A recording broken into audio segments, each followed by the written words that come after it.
And as always, we're going to be looking for accurate context, good risk management, and always exercising good patience. Anytime you're talking about fundamentals in a market and direction, fundamentals take a little bit of time to play out.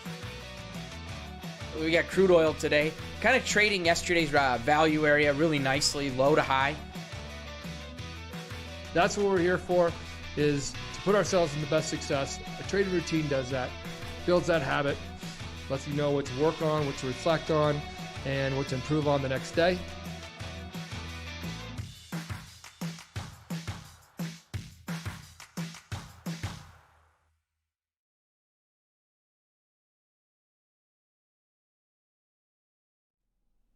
Good afternoon, friends and traders. Welcome to the Market Recap. I am Dan Hodgman. It is Tuesday, August 17th. I hope you guys all had a great day. First and foremost, I do apologize if you were in the room for Coach's Playbook. YouTube was not working at that time, so we did get it recorded. We posted a little bit afterwards. So do apologize for that. Hope you guys had some good opportunities here today, or found some good opportunities. Markets were presenting them all over the place. Crude oil rallies up to yesterday's points of control, breaks down right to yesterday's value area low. If that's not a great setup, I don't know quite what is. You've got stocks selling off big. Retail sales drop 1.1%. And is that the straw that's going to break the camel's back? I don't know, but the recovery today was a little bit more difficult. We saw it yesterday. These stock markets started the sell-off, recovered positive. We looked at Nasdaq, right? Nasdaq yesterday was down a little bit over 1.5%, recovers and turns it into a positive day. Well, today's break brought it all the way down to right where yesterday's low was. S&P 500, though, on the other hand, could not recover its sell-off either. So are we in a point where we're going to start to see a little bit more sell-off, a little bit more sell-off, a little bit more sell-off? Is it going to lead into something? I don't know. I'm curious to see how that all plays out. The news is basically claiming today's sell-off strictly on retail sales. I think there's a lot out there. There's a lot of concern, a lot of fear of what's going on around the entire world, right? We're seeing some questionable, terrible things happening. Hopefully, you got to think of those being affected, but let's hope see what these stock markets are going to do, right? Our job as traders is to trade what the market's giving us, not what we want it to do. And it's really important to recognize where is the fear versus what's uncertainty. Do we have positive outlooks in any of this stuff? Where is it going to lead these markets? So I think it's really important to think about those things as you're sitting down to trade. So like we said, crude oil trades inside. Really, really a nice inside day. I hope everyone that's trading crude oil made a ton of money over there. And like we said, equities broke hard. Gold, interestingly enough, you didn't see a pop in gold like sometimes we would expect.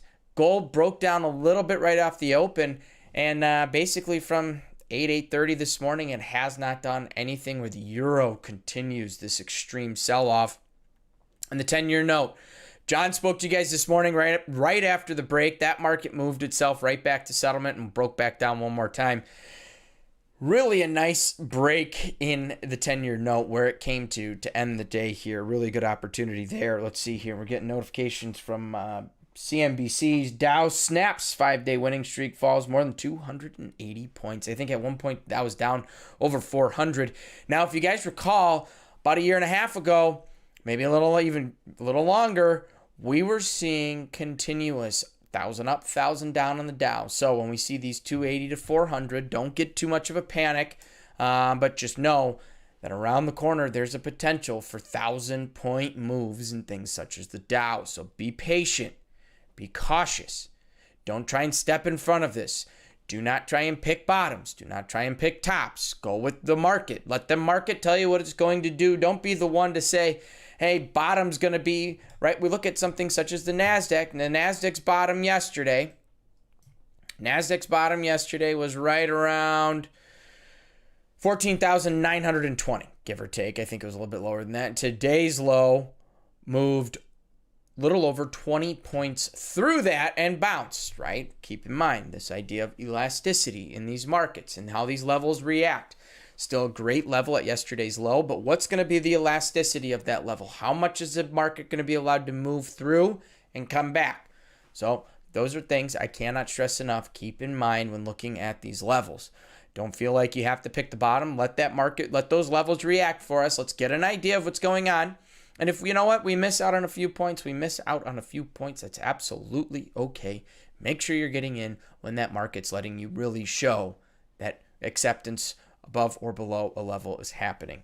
I think that's really important for us all to be thinking about. So let's go ahead and take a look at our charts here today and see what we got going on. Also, I want to say hello to everyone.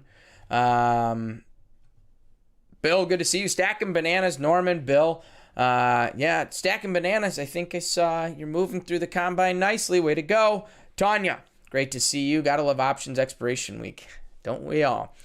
Sean, great to see you. Hope everyone had a great trading day. Absolutely. Hey, another tough day. Fired all my bullets this morning. No powder to take the long. We've all been there, level 2. If they were high probability setups that you were taking the shots on in the beginning, that's okay. Look at them. Make sure they were trades that are high probability. If not, let's figure out which ones to drop from the quiver there and to be able to look for those later in the day opportunities. George, great to see you. Ainge, good to see you. Got crushed on NQ yesterday, but crushed it today. That's the way to do it. Now we got to keep those getting hurt days, continue to shrink them, recognize when they're coming. Nasdaq was quite a wild one today. I'm sure a lot of people were a little bit gun shy this afternoon when we started to see the pop, the little bit of a rally there after seeing what happened yesterday.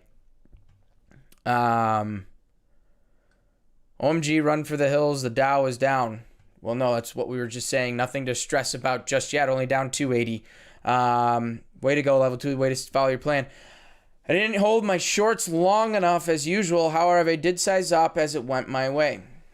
Continue to work on that. Sizing up's not a bad thing if the market's going in your favor. If it's going against you, never add to the losers. But add into winners is not a bad thing to do. Way to go. All right, let's go take a look at these charts here and see what we got going on today. As always, we're starting with our crude oil. And like I said, this was a great opportunity, a great setup. You got settlement price up at 67.20. My bad. I'm looking at the wrong month there. So we are still in roll, but I did not roll this product forward. All right, we're looking at SEP right now. Market opened up this morning and rallied right to, again, we're still pretty split on volume. Look for October tomorrow. Market opened up and rallies right up to point of control. Prior day points of control. If the market starts making the move towards that point of control, you may find a really good opportunity. And that's what we got here. Market rallied right up to the point of control and broke down. And where's it going to break to? It works both sides of yesterday's value area. We break off a point of control and we run this thing right down to value area low. Now, am I going to be looking at value area low? You guys know me. One of my favorite things to look at is prior or overnight highs and lows. I love the overnight high and low. And if we look at this last night, after we opened up, we rallied just to probably a couple points shy of point of control yesterday, 67.66. So on the rally here, that's where I'm looking for opportunity. The opportunity for me is when I see I got value area high up above. I've got overnight high and point of control within a couple cents of each other. We're not taking a lot of risk in this trade. I'm going to probably start to look at placing my stop just above yesterday's regular trading hour high. So I'm not putting a crazy amount of risk in this trade, and I'm strictly coming near the consolidation in the overnight session. That's where I'm paying attention to.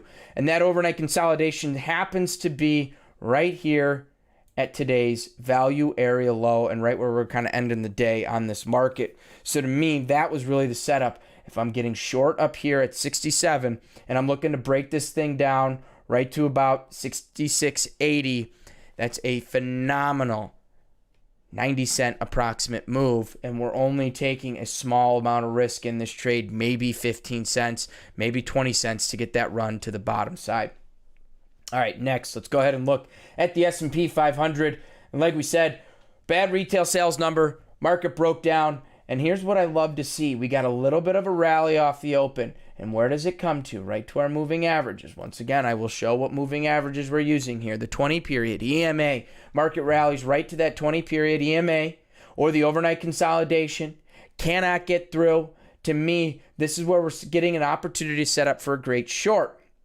We got questionable retail sales. We see a pullback and a downtrend market. Remember, we're downtrend all night so far. We've got bad retail sales. We have a lot of fear going on around the world right now. Good opportunity to catch a little bit of a short time frame short.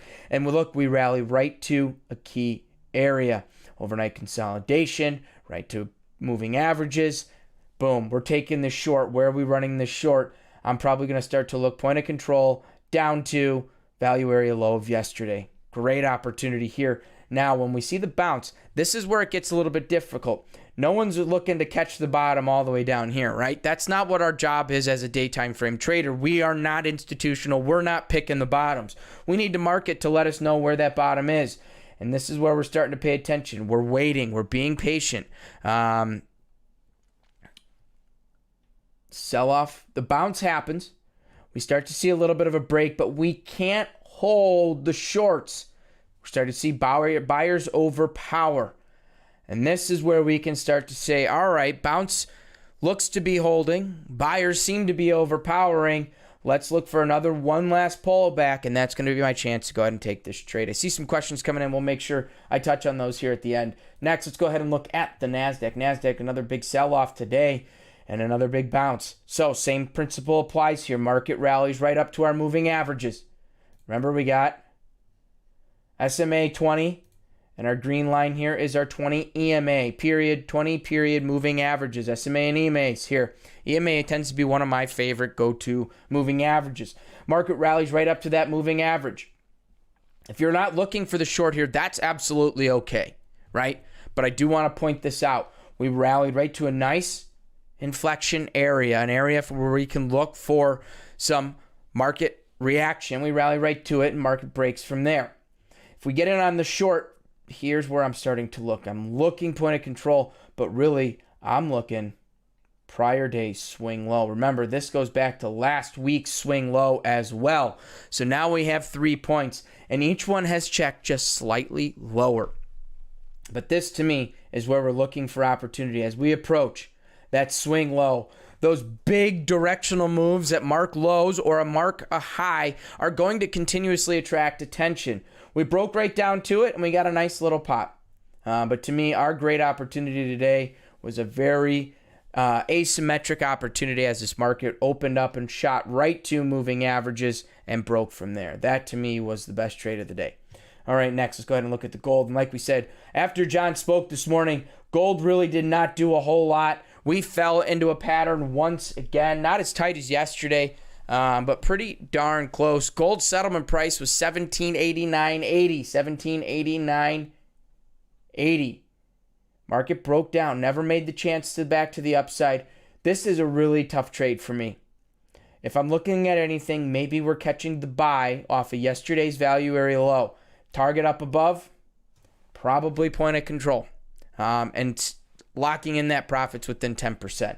That, to me, was really about the only trade after the move, after John spoke with you guys this morning, trying to catch the buy at value area low, run it right back up to point of control, lock in those profits, and then call it a day on this market. All right, next, euro.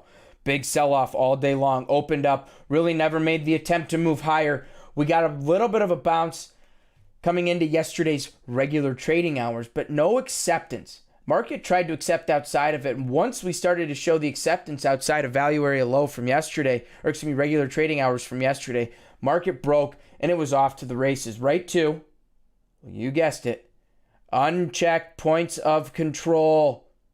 When a market starts to approach those unchecked points of control, it seems to want to attract. They're like a magnet. Market rolled right down to it and slightly through. So to me, that's what we're looking at. We're seeing we're not accepting back in towards yesterday's value area, not accepting back in towards yesterday's regular trading hour opportunities. We're looking for the market to continue in the downward direction. Where's our targets down below? Unchecked points of control. All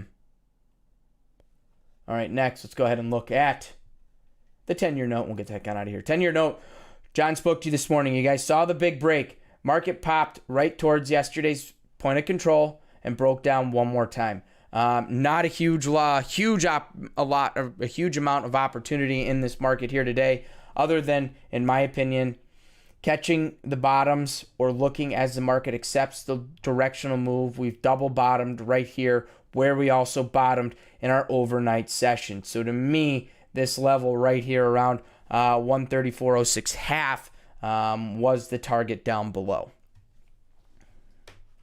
All right, so everybody, those are our markets here today. Let's see here. See, Charles, I should have held my swing short and watched the TV show. I'll tell you what, one of the best things for me, I've never been an at-home person, right? I never worked at home. It's never been something I've had a job to do that. And over the last year and a half, I've had to figure out things for myself. And usually when I'm in an office, if I'm trading in the office, I have distractions. I have people around me to talk to create that distraction. And I've always had CNBC up or Bloomberg or some sort of news channel. Since I've worked from home, I've really had to actually help kind of create controls for myself. I have some sort of silly sitcom on all day long. It's like having that office cooler talk. You can pay attention a little bit, create that distraction, and it really has helped my trading out quite a bit. So nothing wrong with throwing on a little TV show. Never add to losers unless I want to lose money. Exactly. All right, and October had more volume today in CL. October peaked it by 3,000 contracts today. But off the open, we were still a little heavier in the SEP. So as of today into tonight and tomorrow, I'd really start looking towards October. But yeah, we're still pretty split. But I think it was about 3,000 contracts last I looked. So nothing too crazy. Yeah, 3,000 contracts. So relatively split there in crude. Absolutely, Tanya. Does anyone know why natural gas pumped at 8:30? I wanted to go short since before the pop, but didn't know if there was a catalyst, so stayed out. And I'm not sure. I don't really pay much attention to the natural gas product these days. Charles, Dan, seems like there's more volume movement coming back into equities compared to last week. The market seemed real tired trying to break all-time highs. Well, absolutely. That's what ignites sell-offs, right? As we continue to mark new highs, we continue to lose new buyers. And eventually sellers start to overpower.